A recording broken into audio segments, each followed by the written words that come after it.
परोक्षे कार्य हंतारम प्रत्यक्षे प्रियवादिनम वर्जिए तादृशम मित्रम विष्कुंभम पयोमुखम। Hi all, मैं हूं एजे और आप सुन रहे हैं चाणक्य नीति का नवा एपिसोड। अभी अभी जो मैंने एपिसोड की शुरुआत में श्लोक कहा, यह दरअसल चाणक्य नीति का ही हिस्सा है। और इस श्लोक का मतलब है कि ऐसे लोगों से बचें जो आपके मुंह पर तो मीठी बातें करते हैं, लेकिन आपके पीठ पीछे आपके खिलाफ कॉन्स्पिरेसी करते हैं और आपको नुकसान पहुंचाने के प्लान्स बनाते हैं।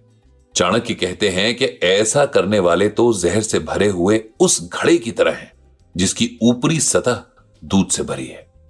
देखिए, ये श्लोक मैंने सबसे पहले इसलिए सुनाया क्योंकि हमारा अभी का सवाल एक ऐसे इंसान की तरफ से आया है जो अपने 16 बरस के बेटे को समझा ही नहीं पा रहा है कि उसके दोस्त एक्चुअली उसे हार्म कर रहे हैं। और समझाएं भी तो कैसे भाई, क्योंकि लड़का टीनेज है, रिबेल है। इधर आपने उसके फ्रेंड्स के बारे में कुछ कहा और उधर वो नाराज। तो चाणक्य नीति कहती है कि सेल्फिश और ग्रीडी लोगों से हमेशा अवेयर रहना चाहिए। ये लोग सिर्फ खुद का भला सोचते हैं और यही वजह है कि ये लोग हर तरह से खतरनाक होते हैं। छोटे से छोटे बेनिफिट के लिए किसी को भी चीट करना इनके नेचर में होता है। इसीलिए ऐसे लोगों को जान लेने के बाद तुरंत उनसे दूरी बना लेनी चाहिए। चाणक्य ने दोस्ती को बुरा नहीं कहा है, लेकिन हर रिश्ते को बनाने से पहले उस पर अच्छे से विचार करने को इंपॉर्टेंट बताया गया है, खास तौर पर फ्रेंडशिप या एसोसिएट चुनते टाइम। क्योंकि अगर बंदा सही नहीं है तो लाइफ में लोचा यानी एलएमएल हो सकता है। हाँ यार, मैं भी थोड़ा यंग जनरेशन के जार्गन्स और लैंग्वेज को सीख रहा हूं, तो समझ रहे ना आप। अच्छा, बाय द वे, मैंने एक हिंदी मूवी देखी थी। उसमें जो लीड कैरेक्टर था वो कहता है कि विश्वास में भी विष का वास होता है। और पूरे हॉल में तालियां सीटियां बज गईं। लेकिन किसी को यह पता ही नहीं था कि ये लाइन चाणक्य नीति के एक श्लोक से आती है। न विश्वसेत कुमित्रे च मित्रे चापि न विश्वसेत कदाचित कुपितम मित्रम सर्वगुह्यम प्रकाशेत। चाणक्य नीति के श्लोक का मतलब है कि एक बुरे दोस्त पर कभी विश्वास ना करें, लेकिन एक अच्छे दोस्त पर भी विश्वास ना करें। क्योंकि अगर ऐसे लोग आपसे नाराज होते हैं तो आपके सभी भेद खुलने के चांसेस बढ़ जाते हैं। आचार्य चाणक्य का मानना था कि दोस्ती करते समय खास तौर पर ध्यान रखना चाहिए। अगर सही दोस्त ना हो तो नुकसान का खतरा बढ़ जाता है। इसीलिए सेल्फिश दोस्तों से दूरी बनाकर रखें। इसके अलावा चाणक्य ने एक और कमाल की बात कही है जो कि वाकई प्रैक्टिकल है। उनका कहना है कि दोस्ती अमूमन स्वार्थ यानी कि सेल्फ इंटरेस्ट पर बेस्ड होती है। ऐसा नहीं है कि इमोशंस उसका पार्ट नहीं होते, लेकिन ऐसा भी नहीं है कि सिर्फ इमोशंस होते हैं। But you see, everybody has their vested interest when it comes to an agreement और अ बॉन्ड और फ्रेंडशिप। और अगर दोस्ती की शुरुआत में ही अगर हम अपने इंटरेस्ट शो कर दें तो भाई डीलिंग इजी नहीं हो जाएगी। मतलब धोखा नाम का शब्द शांति से कहीं पुल के नीचे फटाहाल रोता मिलेगा। Like how the pirates used to do it. मेरी डील ये है, तुम्हारी डील ये है, तो बस अपनी अपनी हथेली पर थूका और मिला लिया हाथ।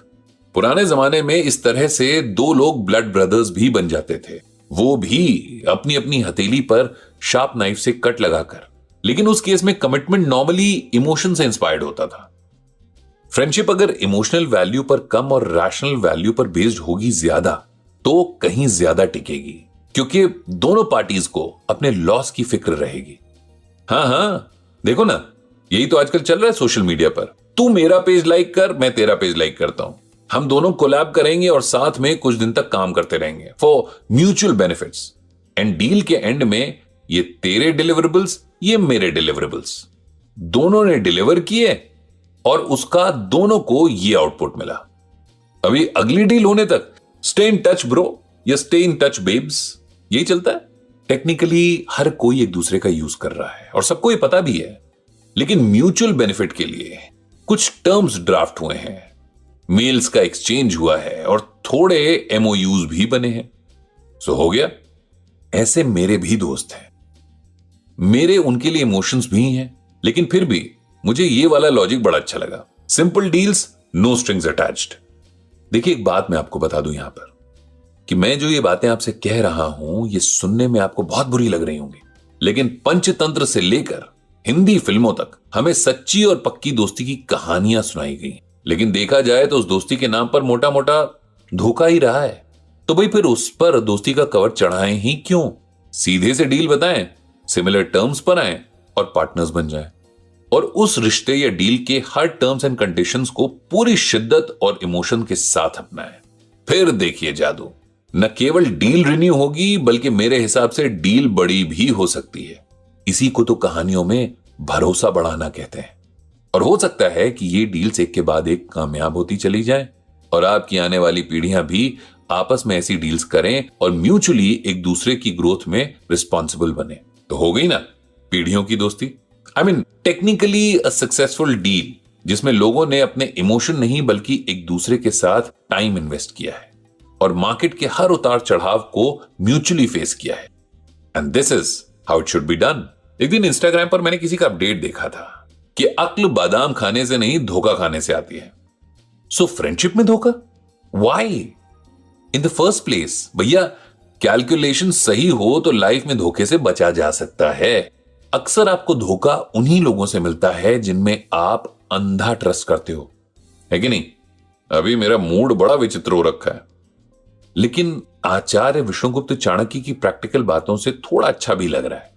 आपको कैसा लगा ये मुझे कमेंट सेक्शन में लिखकर जरूर बताइएगा। आने वाले एपिसोड्स में भी हम चाणक्य की टीचिंग से अपने सवालों के जवाब ढूंढते रहेंगे और उनको अपनी लाइफ में इंप्लीमेंट करके फायदे लेते रहेंगे। So that's all for today. Stay connected. Ciao.